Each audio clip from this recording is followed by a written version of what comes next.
2019 release ചെയ്ത ഒരു super horror comedy മൂവിയാണ് റെഡി ഓർ നോട്ട്. കല്യാണം കഴിഞ്ഞ് നായിക ചെല്ലുന്നത് ഒരു വട്ട് ഫാമിലിയൊക്കെയാണെങ്കിലോ. അപ്പൊ നമുക്ക് നേരെ കഥയിലേക്ക് പോകാം. ഒരു മാളികയുടെ ഇടനാഴിയിലൂടെ ഡാനിയൽ, അലക് ലഡോമാസ് എന്നീ 2 സഹോദരന്മാർ പേടിച്ചോടുന്നതോടെയാണ് സിനിമ തുടങ്ങുന്നത്. വിവാഹവേഷം ധരിച്ച ഒരാൾ സഹായത്തിനായി അഭ്യർത്ഥിക്കുന്നുണ്ട്. തന്റെ സഹോദരനെ ഒരു അലമാരയ്ക്കുള്ളിൽ ഒളിപ്പിക്കുന്നു ഡാനിയൽ. എന്നാൽ അയാളെ സഹായിക്കുന്നതിന് പകരം ഡാനിയൽ ഉറക്കെ വിളിച്ചു പറയുന്നു. ലഡോമാസ് കുടുംബാംഗങ്ങൾ ആ മനുഷ്യന് നേരെ മറ്റൊരമ്പ് കൂടി എയ്യുന്നു. വധുവായ ഹെലൻ ഇത് നിർത്താൻ അപേക്ഷിക്കുന്നുണ്ട്. ആ മനുഷ്യനെ വലിച്ചിഴിച്ചു കൊണ്ടുപോകുമ്പോൾ ഹെലൻ സ്വയം നിയന്ത്രിക്കാനും സാഹചര്യത്തോട് പൊരുത്തപ്പെടാനും ശ്രമിക്കുന്നു. തുടർന്ന് നമ്മൾ 30 വർഷങ്ങൾക്ക് ശേഷമുള്ള കാഴ്ചയിലേക്കാണ് പോകുന്നത്. അവിടെ അലക്സ് ലഡോമാസിന്റെ മുറിയിൽ ഗ്രേസ് തന്റെ വിവാഹ വേഷത്തിലിരിക്കുന്നു. അവളാണ് നമ്മുടെ നായിക. ഇന്ന് അവൾ അലക്സ് ലഡോമാസിനെ വിവാഹം കഴിക്കാൻ പോവുകയാണ്. ഗ്രേസ് വരുന്നത് തങ്ങളുടെ പണത്തിന് വേണ്ടിയാണെന്ന് കരുതി കുടുംബാംഗങ്ങൾ അവളെ വെറുക്കുന്നുണ്ടെങ്കിലും അലക്സിനെ ആത്മാർത്ഥമായി സ്നേഹിക്കുന്ന ഗ്രേസിന് ആ കുടുംബത്തിന്റെ ഭാഗമാകാൻ കഴിയുന്നതിൽ അതിയായ സന്തോഷമുണ്ട്. വിവാഹത്തിന് മുമ്പ് ഇതിൽ നിന്ന് പിന്മാറാൻ ഇപ്പോഴും വൈകിയിട്ടില്ലെന്ന് അലക്സ് ഗൗരവമായി അവളോട് പറയുന്നു. എന്നാൽ തന്റെ തീരുമാനത്തിൽ മാറ്റമില്ലെന്ന് ഉറപ്പിക്കാൻ ഗ്രേസ് അവനെ ചുംബിക്കുന്നു. ലഡോമാസ് കുടുംബത്തിലെ വിചിത്രമായ അംഗങ്ങളെ നമുക്കൊന്ന് പരിചയപ്പെടാം. ഭയപ്പെടുന്ന അമ്മായി ഹെലൻ, പരുക്കൻ സ്വഭാവക്കാരനായ സഹോദരൻ ഡാനിയലും അയാളുടെ അഹങ്കാരിയായ ഭാര്യ ചാരിറ്റി, അധികാരഗർവുള്ള പിതാവ് ടോണിയും സ്നേഹനിധിയായ മാതാവ് ബെക്കിയും. അങ്ങനെ വിവാഹം മംഗളമായി തന്നെ നടന്നു. ഗ്രേസ് ഇപ്പോൾ ആ കുടുംബത്തിലെ ഒരു അംഗമാണ്. 30 വർഷങ്ങൾക്ക് മുമ്പ് കണ്ട അതേ വീട്, ഒരു മാറ്റവും വന്നിട്ടില്ല. മാതാവ് ബെക്കി ഇരുവരെയും തങ്ങളുടെ കുടുംബാംഗങ്ങൾക്കിടയിലേക്ക് ക്ഷണിക്കുന്നു. കൂടാതെ തങ്ങളുടെ കുടുംബത്തിൽ ചില വിചിത്രമായ ആചാരങ്ങളുണ്ടെന്നും പറയുന്നു. പിതാവ് ടോണി ലഡോമാസ് എല്ലാവരെയും ഗെയിം റൂമിലേക്ക് നയിക്കും. അവിടെ വെച്ച് അവരുടെ കുടുംബ ചരിത്രവും കളികളുടെ നിയമങ്ങളും വിവരിക്കുന്നുണ്ട്. ചുരുക്കത്തിൽ പറഞ്ഞാൽ അവരുടെ പൂർവികൻ വിക്ടർ ലഡോമാസ് മിസ്റ്റർ ലബേയിൽ എന്നൊരു മാന്ത്രികനെ കണ്ടുമുട്ടി. അയാൾ വിക്ടറിന് ഒരു ദുരൂഹമായ പെട്ടി നൽകി. ഈ സംഭവത്തിന് ശേഷം ലഡോമാസ് കുടുംബത്തിന് ലബേനിൽ നിന്ന് വലിയ തോതിൽ പണം ലഭിച്ചു. മിസ്റ്റർ ലബേലിനോടുള്ള ബഹുമാന സൂചകമായി അവർ ഈ പെട്ടി ഉപയോഗിച്ച് ഒരു ഗെയിം കളിക്കാൻ തീരുമാനിച്ചു. കുടുംബത്തിലേക്ക് പുതിയൊരു അംഗം വരുമ്പോഴെല്ലാം ഇത് തുടരണം. നിയമം ലളിതമാണ്. പെട്ടിയിലേക്ക് ഒരു ശൂന്യമായ കാർഡ് ഇടുന്നു. ഇനി ഗ്രേസിന് ചെയ്യാനുള്ളത് ആ കാർഡ് പുറത്തെടുത്ത് ഉറക്കെ വിളിച്ചു പറയൂ എന്നത് മാത്രമാണ്. ഹൈഡ് ആൻഡ് സീക്ക് എന്നാണ് എഴുതിയിരിക്കുന്നത്. നമ്മൾ ശരിക്കും ഇതാണോ കളിക്കാൻ പോകുന്നത്? ഗ്രേസ് വല്ലാത്ത എക്സൈറ്റ്മെന്റിലാണ്. അലക്സ് അസ്വസ്ഥനാവുന്നുണ്ട്. മുറിയിലെ അന്തരീക്ഷം പെട്ടെന്ന് മാറുന്നു. വരാനിരിക്കുന്ന വിപത്തിനെ കുറിച്ച് അറിയാതെ തമാശ രൂപേണ നിൽക്കുന്ന ഗ്രേസിനോട് പോയി ഒളിക്കാൻ പറയുന്നു. ബാക്കിയുള്ളവർ 100 വരെ എണ്ണി അവളെ കണ്ടുപിടിക്കാൻ വരും. തങ്ങൾ പഴയ പാരമ്പര്യം മുറുകെ പിടിക്കുന്നവരായതുകൊണ്ട് സെക്യൂരിറ്റി ക്യാമറകളെല്ലാം ഓഫ് ചെയ്യുകയാണെന്ന് ടോണി ലഡോമാസ് അവളെ വിശ്വസിപ്പിക്കുന്നു. അവൾക്കൊരു ഗുഡ് ലക്കും നേരുന്നുണ്ട്. ഗ്രേസ് ഒളിക്കാൻ പോകുന്നു. അലക്സ് ഒഴികെയുള്ള ബാക്കി കുടുംബാംഗങ്ങൾ പഴയ ആയുധങ്ങൾ എടുത്ത് തയ്യാറെടുക്കുന്നു. ഈശ്വര, ഇവരെന്തിനായിട്ടുള്ള പുറപ്പാടാണാവോ? ഗ്രേസ് ഒരു ഡം വെയിറ്റിനുള്ളിൽ ഒളിക്കാൻ തീരുമാനിക്കുന്നു. അതേസമയം ഗെയിം റൂമിൽ അലക്സ് വല്ലാത്തൊരു അവസ്ഥയിലാണ്. മറ്റുള്ളവർ ഗ്രേസിനെ വേട്ടയാടാൻ പോകുമ്പോൾ അലക്സിനോട് മുറിക്കുള്ളിൽ തന്നെ ഇരിക്കാൻ നിർദ്ദേശിക്കുന്നു. അലക്സ് പുറത്തിറങ്ങാതിരിക്കാൻ വാതിൽക്കൽ കാവൽ നിൽക്കാൻ ചാരിറ്റിയെ ഏൽപ്പിക്കുന്നു. എന്നാൽ ചാരിറ്റി അറിയാതെ അലക്സ് ഒരു രഹസ്യവാതിലിലൂടെ രക്ഷപ്പെടുന്നു. അധികം വൈകാതെ ചാരിറ്റി അകത്ത് കയറുകയും അലക്സിനെ അവിടെ കാണാതിരിക്കുകയും ചെയ്യുന്നു. ലിഫ്റ്റിനുള്ളിൽ ഇരുന്ന് ഗ്രേസിന് മടുക്കുന്നുണ്ട്. അവൾ പുറത്തിറങ്ങുന്നു. ഉറക്കത്തിൽ നിന്ന് എഴുന്നേറ്റ് പോയ ഒരു കുട്ടിയെ തിരയുന്ന വേലക്കാരിയിൽ നിന്ന് അവൾ കഷ്ടിച്ച് രക്ഷപ്പെടുന്നു. അലക്സ് അവളെ വലിച്ചു ഒരു ഭാഗത്തേക്ക് കൊണ്ടുപോകുന്നു. ആ വേലക്കാരി കുട്ടിയെ തിരിഞ്ഞ് മുറിയിലേക്ക് വരുന്നതിന് മുമ്പ് അലക്സിന്റെ സഹോദരി എമിലി അബദ്ധത്തിൽ വേലക്കാരിയെ വെടിവെച്ചു കൊല്ലുന്നു. ഇത് കണ്ട് ഗ്രേസ് ആകെ സ്തംഭിച്ചു. ലഡോമാസ് കുടുംബം മൃതദേഹം പരിശോധിക്കുന്നു. വധുവിന് പകരം വേലക്കാരിയെ കൊന്നതിൽ അവർക്ക് വല്ലാത്ത അമർഷമുണ്ട്. അവർ മൃതദേഹം മാറ്റുന്നതുവരെ ഗ്രേസും അലക്സും അവിടെ ഒളിച്ചിരിക്കുന്നു. ഗ്രേസ് എടുത്തത് ഏറ്റവും മോശം കാർഡാണെന്നും സൂര്യോദയത്തിന് മുമ്പ് അവളെ കൊന്നില്ലെങ്കിൽ തങ്ങൾക്ക് എന്തോ ആപത്ത് സംഭവിക്കുമെന്നും കുടുംബം വിശ്വസിക്കുന്നുണ്ടെന്നും അലക്സ് അവളോട് പറയുന്നു. ദമ്പതികൾ ഇടനാഴിയിലൂടെ പതുക്കെ നീങ്ങുന്നു. ഗ്രേസ് ആകെ തകർന്നു പോകുന്നു. അവൾ ഈ കാർഡ് എടുക്കുമെന്ന് താൻ കരുതിയില്ലെന്ന് അലക്സ് പറയുന്നു. വിവാഹം കഴിക്കാതെ ജീവിക്കാനാണ് താൻ ആഗ്രഹിച്ചതെന്നും എന്നാൽ ഗ്രേസിന് ഒരു ഔദ്യോഗിക ബന്ധം വേണമെന്ന് നിർബന്ധമുള്ളതുകൊണ്ടാണ് താൻ വിവാഹത്തിന് സമ്മതിച്ചതെന്നും അവൻ പറയുന്നു. ഗ്രേസ് പരിഭ്രാന്തയായി അവിടുന്ന് ഓടിപ്പോകുമ്പോൾ അലക്സ് അവളെ തടഞ്ഞു നിർത്തുന്നു. അടുക്കള വഴി പുറത്തു കടക്കാൻ അവളോട് പറയുന്നു. അവൾക്ക് സുഗമമായി നടക്കാൻ കാലിൽ ഒരു സ്നീക്കേഴ്സ് ഇട്ട് കൊടുക്കുന്നു. അലക്സ് അവളെ പരമാവധി സമാധാനിപ്പിക്കുന്നുണ്ട്. അവർ പിരിഞ്ഞ് 2 വഴിയിലൂടെ നടക്കാൻ തീരുമാനിക്കുന്നു. ഗ്രേസ് ആകെ ഭയത്തിലാണ്. അലക്സ് അവൾക്കൊരു സ്നേഹചുംബനം കൊടുക്കുന്നു. ഗ്രേസ് നടക്കാൻ എളുപ്പത്തിനായി തന്റെ വിവാഹ വസ്ത്രത്തിന്റെ താഴ്ഭാഗം കീറിക്കളയുന്നു. ഇടനാഴിയിലൂടെ അറ്റത്ത് 2 വാതിലുകൾ കാണുന്നുണ്ട്. അവൾ ഇടതുവശത്തുള്ള വാതിൽ തിരഞ്ഞെടുക്കുന്നു. ജനാലകളെല്ലാം പൂട്ടിയിട്ടുണ്ട്. പെട്ടെന്ന് അവൾ ചെന്നുപെട്ടത് തന്നെ തിരഞ്ഞുകൊണ്ടിരിക്കുന്ന ലഡോമാസ് കുടുംബങ്ങളുടെ ഇടയിലേക്കാണ്. എമിലി അവളെ വെടിവെക്കുന്നു. പക്ഷേ ഭാഗ്യവശാൽ അവൾക്കത് കൊണ്ടില്ല. അവൾ അവിടെ നിന്നും ഓടിപ്പോയത് മറ്റൊരു മുറിയിലേക്കാണ്. അവിടെ എത്തി അവൾ ചുമരിനോട് ചേർന്ന് ഒതുങ്ങി നിൽക്കുന്നു. അപ്പോൾ ആരോ തന്നെ പിന്തുടർന്നു വരുന്നതായി അവൾക്ക് തോന്നുന്നു. അത് ഡാനിയൽ ആയിരുന്നു. പക്ഷേ ഡാനിയൽ അവളെ ഒന്നും ചെയ്യുന്നില്ല. ഞാൻ നിന്നെ ഒന്നും ചെയ്യില്ല, പക്ഷേ എന്റെ മറ്റു ബന്ധുക്കൾക്ക് നിന്നെ കാണിച്ചു കൊടുക്കാതിരിക്കാൻ എനിക്ക് കഴിയില്ല. അതുകൊണ്ട് എത്രയും പെട്ടെന്ന് എന്റെ കൺമുമ്പിൽ മുമ്പിൽ നിന്ന് ഓടിപ്പോകണം, ഡാനിയൽ അവളോട് പറയുന്നു. ഗ്രേസ് അവിടെ നിന്നും ഓടിപ്പോകുന്നു. അതിനുശേഷം ഡാനിയൽ ഉറക്കെ വിളിച്ചു പറയുന്നു അവൾ ഇവിടെ ഉണ്ടെന്ന്. കുടുംബാംഗങ്ങൾ അങ്ങോട്ട് വന്നു നോക്കുന്നുണ്ടെങ്കിലും അവളെ അവിടെ കണ്ടില്ല. അവർ വീണ്ടും അവളെ തെരഞ്ഞു നടക്കുന്നു. പെട്ടെന്നൊരു വേലക്കാരി അങ്ങോട്ട് വരുന്നു. ഗ്രേസ് ആണെന്ന് കരുതി എമിലി അവളെ അമ്പെയ്ത് വീഴ്ത്തുന്നു. എല്ലാവരും എമിലിയുടെ കഴിവുകേടിനെ കുറ്റപ്പെടുത്തുന്നു.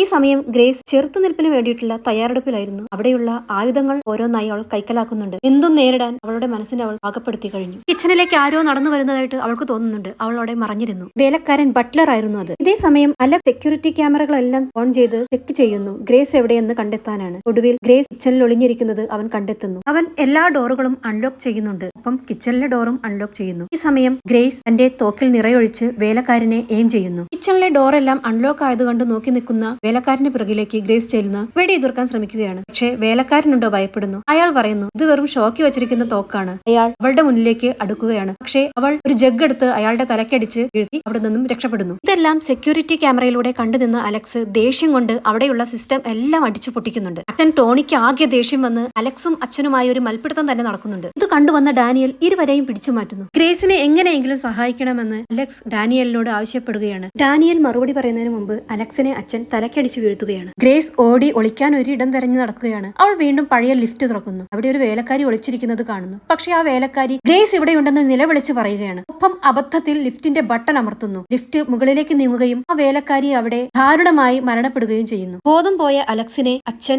ബന്ധനസ്ഥനാക്കുകയാണ്. സൂര്യോദയത്തിന് മുമ്പ് അവളെ എങ്ങനെയെങ്കിലും തിരഞ്ഞുപിടിച്ച് കൊല്ലണം. എല്ലാവരും പരിഭ്രാന്തരായി ഇരിക്കുകയാണ്. ഈ സമയം ഗ്രേസ് മുകളിൽ നിന്നും താഴേക്ക് എടുത്തു ചാടുകയാണ്. ആരുടെയും കണ്ണിൽപ്പെടാതെ അവൾ മുന്നോട്ടോടി. അങ്ങനെ അവൾ ചെന്നെത്തുന്നത് ഒരു തൊഴുത്തിലാണ്. പക്ഷെ ആരൊക്കെയോ അവളെ തേടി വരുന്നുണ്ട്. അങ്ങനെ തേടി വന്ന ആൾ ടോർച്ചുമായിട്ട് തൊഴുത്തിലേക്കും വരുന്നുണ്ട്. അത് മറ്റാരുമല്ലായിരുന്നു, അത് എമിലിയുടെ മകൻ ജോർജി ആയിരുന്നു. ആ കൊച്ചുകുട്ടി അവളെ വെടിവെക്കുന്നു. വെടികൊള്ളുന്നത് അവളുടെ കയ്യിലാണ്. ദേഷ്യത്തോടെ അവൾ ആ കുട്ടിക്കിട്ട് ഒരു പഞ്ച് കൊടുക്കുന്നു. അവിടെ നിന്നും ഓടിപ്പോകുമ്പോൾ ഒരു ആട് അവളെ തള്ളി താഴെ ഇടുന്നു. അവൾ ചെന്ന് വീഴുന്നത് ഒരു അഴുക്ക് ചാലിലാണ്. ഇവിടെ ഒരു ശവം കിടക്കുന്നുണ്ട്. അത് മറ്റാരുടേതുമല്ല, മൂവിയുടെ തുടക്കത്തിൽ കണ്ട വ്യക്തിയുടേതാണ്. അവിടെ നിന്നും എങ്ങനെയോ വലിഞ്ഞ് മുകളിലേക്ക് കയറുമ്പോൾ കൈ ചെന്ന് വെക്കുന്നത് ഒരു ആണിയിലാണ്. എന്നിട്ടും വേദന സഹിച്ച് അവൾ മുകളിലേക്ക് കയറി വരുന്നു. മുകളിലെത്തിയ ശേഷം തന്റെ വസ്ത്രത്തിൽ നിന്നും ഒരു കഷ്ണം എടുത്ത് കയ്യിൽ ചുറ്റിക്കെട്ടുന്നുണ്ട്. എങ്ങനെയൊക്കെയോ പുറത്തു കടക്കുന്നുണ്ട്. അവിടെ നിന്നും ഓടി ഗേറ്റിനടുത്തേക്ക് ചെല്ലുന്നു. ഇതെല്ലാം മുകളിൽ നിന്നുകൊണ്ട് ചാരിറ്റി കാണുന്നുണ്ട്. അവൾ അവളെ എയിം ചെയ്യുന്നുണ്ട്. പക്ഷെ വെടി അവൾക്ക് കൊണ്ടില്ല. അവൾ മറ്റു കുടുംബാംഗങ്ങളോട് ഗ്രേസ് രക്ഷപ്പെട്ട കാര്യം പറയുന്നു. വേലക്കാരൻ ബട്ട്ലർ കാറുമെടുത്ത് പുറപ്പെടുകയാണ്. ഗ്രേസ് എങ്ങനെയൊക്കെയോ ഓടി ഗേറ്റിനടുത്ത് എത്തുന്നുണ്ട്. നിർഭാഗ്യവശാൽ ഗേറ്റ് പൂട്ടിക്കിടക്കുകയായിരുന്നു.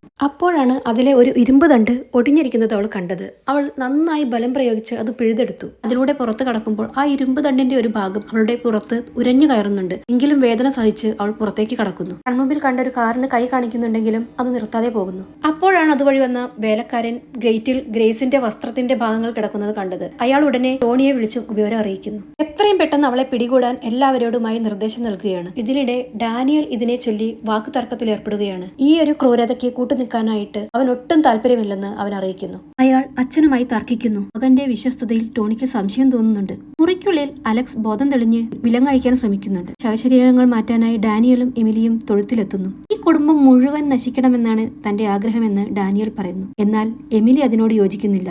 ഗ്രേസ് വിജനമായ വഴിയിലൂടെ ഓടുമ്പോൾ ബട്ട്ലർ കാറുമായി അവളെ പിന്തുടരുന്നു. അവളെ ജീവനോടെ പിടിക്കാൻ നിർദ്ദേശമുള്ളതുകൊണ്ട് അയാൾ കാറിൽ നിന്ന് ഇറങ്ങി അവളുമായി മൽപ്പിടുത്തം നടത്തുന്നു. ഭാഗ്യവശാൽ വസ്ത്രത്തിന്റെ ഒരു കഷ്ണം ഉപയോഗിച്ച് അയാളുടെ കഴുത്ത് മുറുക്കി അവൾ അയാളെ ബോധാവസ്ഥയിലാക്കുന്നു. അവൾ ആ കാറുമായി രക്ഷപ്പെടുന്നു. യാത്രക്കിടയിൽ അവൾ കാർ ഹെൽപ്പ് ലൈനിൽ വിളിച്ച് പോലീസിനെ അറിയിക്കാൻ പറയുന്നു. ഓപ്പറേറ്റർ അത് ചെയ്യുന്നുണ്ടെങ്കിലും ആ കാർ മോഷ്ടിച്ചതാണെന്ന് റിപ്പോർട്ട് ഉള്ളതുകൊണ്ട് കമ്പനി പോളിസി പ്രകാരം ദൂര സ്ഥലത്തിരുന്നു കൊണ്ട് അയാൾ കാർ ഓഫ് ചെയ്യുന്നു. കാർ പെട്ടെന്ന് നിന്നു പോകുന്നു. വളർന്ന ഗ്രേസ് കുറച്ചുനേരം വിശ്രമിക്കാൻ തീരുമാനിക്കുന്നു. പോലീസ് വരുന്നുണ്ടെന്ന ആശ്വാസത്തിൽ അവൾ ഇരിക്കുമ്പോൾ പെട്ടെന്ന് ബോധം വന്ന ബട്ട്ലർ അവിടെ എത്തുകയും ഒരു മയക്കുമരുന്ന് കുത്തിവെച്ച് അവളെ ബോധം കെടുത്തുകയും ചെയ്യുന്നു. ഗ്രേസ് ബോധം തെളിഞ്ഞപ്പോൾ കാറിന്റെ പിൻസീറ്റിൽ കെട്ടിയിട്ട നിലയിലായിരുന്നു. ബട്ട്ലർ കുടുംബത്തെ വീഡിയോ കോൾ ചെയ്യുന്നു. ഗ്രേസിനെ കയ്യിൽ കിട്ടിയ സന്തോഷത്തിൽ അയാൾ കാറിൽ ഉറക്കെ മ്യൂസിക് പ്ലേ ചെയ്താണ് പോയിക്കൊണ്ടിരുന്നത്. ഇതിനിടെ ബോധം വന്ന അവൾ പിന്നിലൂടെ ബട്ട്ലറെ അടിച്ചു വീഴ്ത്തി. ഈ കാര്യങ്ങളെല്ലാം ലഡോമസ് കുടുംബം വീഡിയോ കോളിങ്ങിലൂടെ കാണുന്നുണ്ടായിരുന്നു. ഗ്രേസ് അയാളുടെ തലയിൽ തുടർച്ചയായി അടിക്കുകയും കാർ അപകടത്തിൽപ്പെടുകയും ചെയ്യും. അവസാനം അവൾ എത്തിപ്പെടുന്നത് ഡാനിയലിന്റെ മുൻപിലാണ്. അവൾ മരിക്കാൻ തനിക്ക് താല്പര്യമില്ലെന്നും എന്നാൽ കുടുംബത്തിനെതിരെ നിൽക്കാൻ തനിക്ക് ശക്തിയില്ലെന്നും അയാൾ കുറ്റബോധത്താൽ പറയുന്നു. ഈ ശാപമൊന്നും സത്യമല്ലെന്ന് അവൾ അയാളോട് പറയാൻ ശ്രമിക്കുന്നുണ്ട്. വിഷമത്തോടെ ഡാനിയൽ അവളെ അടിച്ചു ബോധം കെടുത്തുന്നു. അപ്പോൾ അച്ഛൻ ടോണി ഡാനിയലിനെ പരീക്ഷിക്കാനായി പിന്തുടരുന്നുണ്ടായിരുന്നു. അലക്സിനെ കാണാൻ അമ്മ ബൈക്ക് വരുന്നു. അവൻ കുടുംബത്തെ സഹായിക്കാൻ തീരുമാനിക്കുമെന്ന് അവർ വിശ്വസിക്കുന്നു. അവൻ ഗ്രേസിന് വേണ്ടി പോരാടുമെന്ന് അലക്സ് പറയുന്നു. കാരണം അവൾ നല്ലവളാണ്. എന്റെ കുടുംബത്തെ പോലെ ഭ്രാന്തമായ സ്വഭാവമുള്ളവളല്ല. അവൻ കുടുംബത്തെ സഹായിക്കാൻ തീരുമാനിക്കുമെന്ന് അവർ വിശ്വസിക്കുന്നു. അതേസമയം ഗ്രേസിനെ ബലി നൽകാനുള്ള ചടങ്ങുകൾ കുടുംബം തുടങ്ങുന്നു. ഡൈനിങ് ടേബിളിൽ കെട്ടിയിട്ട നിലയിൽ ഗ്രേസ് ഉണരുന്നു. കുടുംബം അവൾക്ക് ചുറ്റും ഒരു സാത്താൻ സേവ നടത്തുന്നു. പിതാവ് ടോണി അവളെ കുത്താനാഞ്ഞ സമയം എല്ലാവരും മയക്കത്തിലേക്കാവും. കാരണം അവർക്ക് കുടിക്കാൻ നൽകിയ പാനീയത്തിൽ ഡാനിയൽ എന്തോ മയങ്ങാനുള്ളത് കലർത്തിയിട്ടുണ്ടായിരുന്നു. ഡാനിയൽ ഗ്രേസിന്റെ കെട്ടുകൾ അഴിച്ച് അവിടെ നിന്നും രക്ഷപ്പെടാൻ സഹായിക്കുന്നു. ഇതേ സമയം അലക്സ് തന്റെ കൈകളെ ബന്ധിപ്പിച്ചിരിക്കുന്ന വിലങ്ങുകളെല്ലാം പൊട്ടിച്ചെറിയുന്നു. അവനും ഗ്രേസിനെ തെരഞ്ഞു നടക്കുകയാണ്. ഒടുവിൽ അവരെത്തിപ്പെടുന്നത് ചാരിറ്റിയുടെ മുൻപിലാണ്. ഡാനിയൽ ഗ്രേസിനെ വിട്ടുകൊടുക്കില്ലെന്ന് മനസ്സിലാക്കിയ ചാരിറ്റി അയാളുടെ കഴുത്തിൽ വെടിവെക്കുന്നു. ഇതിൽ പ്രകോപിതയായ ഗ്രേസ് ചാരിറ്റിയെ ഇടിച്ചു വീഴ്ത്തുന്നു. മരിച്ചുകൊണ്ടിരിക്കുന്ന ഡാനിയലിനെ അവൾ ദയനീയമായി നോക്കുന്നു. പൊയ്ക്കോളൂ എന്ന് അയാൾ അവളോട് പറയുന്നു. ഗ്രേസ് അവിടെ നിന്നും രക്ഷപ്പെട്ട് ഓടി വരുന്നത് ടോണി ലഡോമാസിന്റെ മുന്നിലേക്കാണ്. അവൾ ഒരു റാന്തലെടുത്ത് അയാളെ അടിച്ചു വീഴ്ത്തുന്നു. റാന്തൽ മറ്റുള്ളവർക്ക് നേരെ എറിയുന്നു. റാന്തലിൽ നിന്നും തീ മാളികയിലാകെ പടരുന്നു. ഇതേ സമയം അങ്ങോട്ട് വന്ന അലക്സ് കാണുന്നത് സഹോദരൻ ഡാനിയൽ ദാരുണമായി മരിച്ചു കിടക്കുന്നതാണ്. ഗ്രേസിന് എതിരായി അലക്സിന് മാറാൻ പിന്നെ സമയമൊന്നും വേണ്ടി വന്നില്ല. ബെക്കി അവളെ അമ്പെയ്ത് വീഴ്ത്താൻ ശ്രമിച്ചെങ്കിലും ലക്ഷ്യം തെറ്റിപ്പോയി. ബെക്കിയെയും അവൾ അടിച്ചു കൊല്ലുന്നു. ഇത് കണ്ടുവന്ന അലക്സ് അവളെ തന്ത്രപൂർവ്വം തന്റെ കൈക്കുള്ളിൽ ഒതുക്കുന്നു. അവൻ അലറിക്കൊണ്ട് അവളെ പിടികൂടിയ കാര്യം എല്ലാവരോടുമായി വിളിച്ചു പറയുന്നു. അവിടേക്ക് ഓടി വന്ന എല്ലാവരും കാണുന്നത് മരിച്ചു കിടക്കുന്ന ബെക്കിയെയും ഗ്രേസിനെ പിടികൂടിയിരിക്കുന്ന അലക്സിനെയുമാണ്. സൂര്യോദയത്തിന് ഇനി അധികം സമയമില്ല. മാളികയാകെ തീ പടർന്നു. ഒട്ടും വൈകിയില്ല. അവരെല്ലാവരും ടേബിളിൽ അവളെ ഫലമായി പിടിച്ചു വച്ചിരിക്കുന്നു. ശേഷം അലക്സ് ഒരു കത്തിയെടുത്ത് അവളെ കുത്താനോങ്ങുകയാണ്. പൊടുന്നനെ അവൾ തെന്നി മാറി കത്തി കൈക്കുള്ളിലാക്കിയിരുന്നു. എല്ലാവരോടുമായി അലറി. അതേസമയം ആന്റി ഹെലൻ കർട്ടൻ മാറ്റിയപ്പോൾ കണ്ട കാഴ്ച സൂര്യോദയം മുറിക്കുള്ളിലേക്ക് വരുന്നതാണ്. എല്ലാവരും ഭയത്തോടെ മുഖം പൊത്താൻ തുടങ്ങി. എന്നാൽ തങ്ങൾക്കൊന്നും സംഭവിക്കുന്നില്ലെന്ന കാര്യം തെല്ലെന്ന് അവരെ ആശ്വാസപ്പെടുത്തി. ആന്റി ഹെലൻ ഇപ്പോഴും അലറുകയാണ്. അവളെ കൊല്ലണമെന്ന് പറഞ്ഞു. അലറിക്കൊണ്ട് കോടാലിയുമായി അവൾക്കരികിലേക്ക് ആഞ്ഞെടുത്തു. പെട്ടെന്നായിരുന്നു അത് സംഭവിച്ചത്. ആന്റി ഹെലൻ പൊട്ടിത്തെറിച്ചു. ഓരോരുത്തരായി അവിടെ പൊട്ടിച്ചിതറാൻ തുടങ്ങി. അലക്സിന് മാത്രം ഒന്നും സംഭവിച്ചില്ല. കാരണം അലക്സിന്റെ വിവാഹമോതിരം ഗ്രേസിന്റെ കൈകളിൽ കിടക്കുന്നുണ്ട്. അവനൊരു കൊച്ചുകുട്ടിയെ പോലെ ഗ്രേസിനോട് കേണപേക്ഷിച്ചു. പക്ഷേ അവൾക്ക് അവനോട് വെറുപ്പായിരുന്നു. അവൾക്ക് വിവാഹമോചനം വേണം. കൈകളിലെ വിവാഹമോതിരം നേരെ എറിഞ്ഞതും അവനും പൊട്ടിത്തെറിച്ചു. ഡൈനിങ് ടേബിളിന്റെ അറ്റത്ത് മിസ്റ്റർ ലെബേലിന്റെ നിഴൽ രൂപം കാണപ്പെടുന്നു. ഗ്രേസ് കത്തിയെരിയുന്ന മാളികയിൽ നിന്നും പുറത്തിറങ്ങി ഒരു സിഗരറ്റ് കത്തിക്കുന്നു. പോലീസ് അവിടെ എത്തുന്നുണ്ട്. എന്താണ് സംഭവിച്ചതെന്ന് ചോദിക്കുമ്പോൾ അവൾ ലളിതമായി മറുപടി പറയുന്നു. In-laws